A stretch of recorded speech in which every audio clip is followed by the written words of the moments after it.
What does poverty look like? um, a person who's like lacking resources, but they're having to choose which resources are more of a priority. They probably aren't able to have as many of the fun things in life, like the extras. They really just have to focus on the basic necessities of a living. Bottom line is a lack of resources and ability to get those resources, but definitely on a spectrum. Poverty. This word holds so much weight in the United States today that it is often hard to understand. It is commonly known that poverty is a very important issue in the U.S., but for most, that is about as far as their knowledge goes. First, let's define what poverty actually is. Poverty is the experience of a shortage of income, resources, and/or capabilities. Income is annual salary. Resources are things like food, clothing, shelter, and utilities. Capabilities are the total set of doings and beings someone has.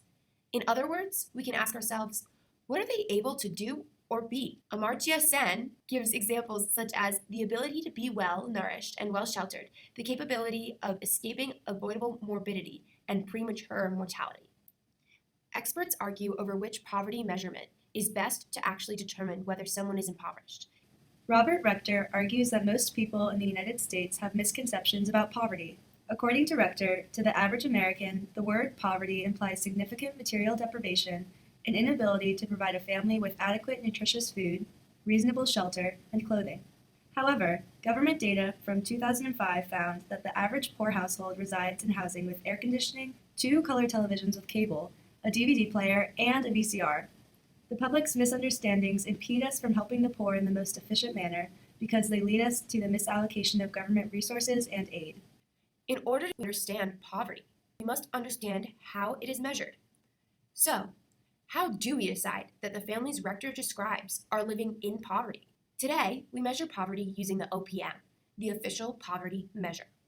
The OPM was created in the 1960s by Molly Orshansky. This method takes into account the resources families have available to spend. To quantify these resources, the OPM looks at families' gross annual pre-tax income. That is the total annual income before taxes. Then, this value is compared to a poverty threshold. When calculating this threshold, Orshansky knew that families of 3 or more typically spend a third of their post-tax income on food. Therefore, she took the economy food plan, the lowest cost food plan that is monotonous but nutritious, and multiplied it by 3.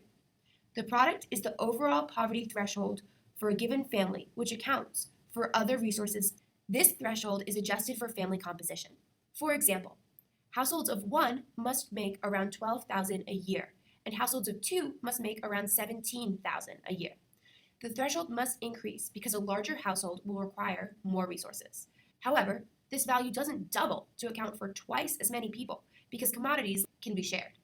The threshold also adapts to inflation using the Consumer Price Index. Although the OPM has remained our official measure for almost 60 years, it is severely flawed. First off, the OPM doesn't account for government policies that provide in-kind or near-cash benefits, like the Supplemental Nutritional Assistance Program, also called SNAP, and Earned Income Tax Credit. These programs increase households' disposable income, allowing them to spend it on non-food items. Because the OPM doesn't consider this extra spending money, it would treat a family receiving benefits the same as a family with no government aid. This was one of Rector's main issues with the OPM, but there are many more possible critiques. For example, the OPM doesn't adjust for changing standards of living. Since the 1960s, the quality of life has risen tremendously. Therefore, the amount we purchase has increased, but the threshold is still set according to old data. Now the cost of food is estimated to be 1/6 of a household's spending, as opposed to the previous estimation of 1/3. In the 1960s, most households were composed of a married couple and their children. Now, there are a larger number of cohabitating and divorced couples. Consequently, cohabitating couples are treated as 2 households, even though they likely share resources that are not accounted for. Plus, the OPM doesn't include non-discretionary expenses, expenses that are required to earn an income. For starters, the government requires citizens to pay taxes. Plus, many people must pay for transportation, childcare, and medical out-of-pocket expenses, also called MOOP, in order to be able to go to work each day. The OPM doesn't adjust based on geographical differences in pricing. This may prevent it from determining a realistic threshold for households in different areas. Another commonly accepted method of measuring poverty is the SPM. The SPM, which stands for the Supplemental Poverty Measurement, attempts to fix issues with the OPM. Like the OPM, the SPM is resource-based. However, unlike the OPM, the SPM takes into account benefits a household receives and any non-discretionary spending within the household. The SPM looks at the same gross annual pre-tax income of a family as the OPM, but adds both in-kind and near-cash benefits the family is already receiving to that number. Likewise, the SPM subtracts non-discretionary spending from the family's income. The SPM also expands the OPM's definition of a family unit. Cohabiting couples are now counted as family. Likewise, SPM also adjusts the threshold based off geographical area. This means that a person living in rural Wisconsin will have a different threshold than someone in New York City, as the former will, most likely, spend less on resources. So, how does the SPM set its threshold? Well, unlike the OPM, it disregards the concept of the thrifty food basket. Instead, the SPM looks at the resource spending of every American. The SPM then selects the income amount of families who spend at the 33% on resources. Then, this number is multiplied by 1.2 to obtain the threshold. So, why the 33%? Well, spending on resources is not necessarily correlated with family income. Some families live sparsely, while others live in lavish lifestyle. The SPM looks to the dividing line between the first and second tertile of spending on the resources in hopes to attain the amount American needs to get by. So, why multiply this number by 1.2? The SPM assumes that a regular family has more expenses than simply food, clothing, shelter, and utilities. Thus, the extra 0.2% of income accounts for these additional costs. Both the OPM and the SPM look at resources to measure poverty, but researchers such as Amartya Sen and Martha Nussbaum argue that income or capabilities are a better way to measure poverty. Poverty is better defined as the experience of a deprivation in income, resources, and/or capabilities. The truth is, anyone experiencing a shortage in any of these categories are, in one way or another, experiencing poverty. One issue with using the term poverty to encapsulate all types of deprivation is that people tend to want to treat poverty with one overarching solution. This, however, won't fix every type of shortage or deprivation a family experiences. The solution? Poverty should be an umbrella term for any type of deprivation, with 7 subcategories for each experience. If you live in poverty, the type of poverty you struggle with depends on which core category your family lacks. You either live in resource poverty, capability poverty, income poverty, impediment poverty, deprivation poverty, removed poverty, or ultimate poverty. So, how would you measure this definition of poverty?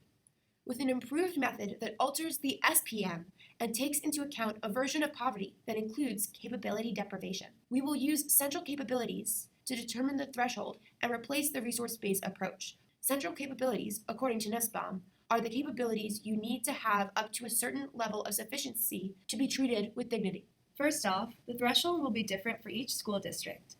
Not only will this help with the geographical differences in resource and housing costs, but it will allow us to easily measure the rest of the capabilities. 1. Life, being able to live a full life without dying prematurely, will be measured with life expectancy, as well as maternal and infant mortality rates. 2. Bodily health will be measured with morbidity rates, weight and height, and MOOP, medical out-of-pocket expenses. 3. Bodily integrity, the capability to, as Nussbaum says, be able to move freely from place to place, will be measured with crime rates in the area. 4. Sense, imagination, and thought will be measured by access to well-performing schools, and in countries other than the United States, freedom of speech. 6. Practical reasoning will be measured outside of the U.S. by freedom of religion. 7. Affiliation, interacting with others as one would choose, will be measured by inequality measures concerning sexual orientation, gender, race, or other identifiers. 8. Other species, being able to interact with nature, will be measured by the nearest location of available wildlife. For 9, play, we will look at district access to playgrounds for children. 10. Control over one's environment, being in control of one's life, will be measured with property or shelter costs, as well as the ability for political participation and representation. We omitted Nussbaum's 5th central capability, emotions, because of the challenges quantifying the ability to express emotion. Finally, we use these capability measurements to adjust the SPM's calculated poverty threshold, which assigns an income needed for sufficient resource availability. The threshold will be raised for families with low capabilities because of assumptions that a higher income is needed to live in dignity in these areas. For example, a family in an area with a deficiency in bodily integrity and thus a high crime rate could benefit from a higher income to be able to afford a security system and keep them safe. The reason we look at capabilities, not functionings, is to take into account human dignity and freedom. Functionings are the result or goal of capabilities.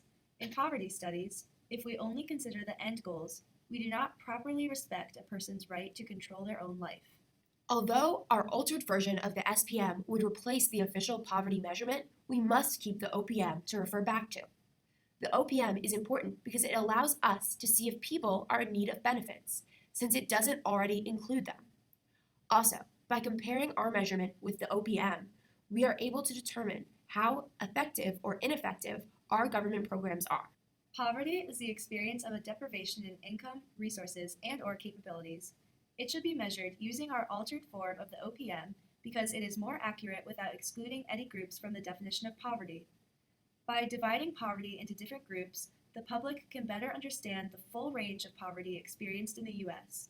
Thus, our method helps to eliminate rectors' objection of misunderstanding what it means to be poor. Our method also considers capabilities.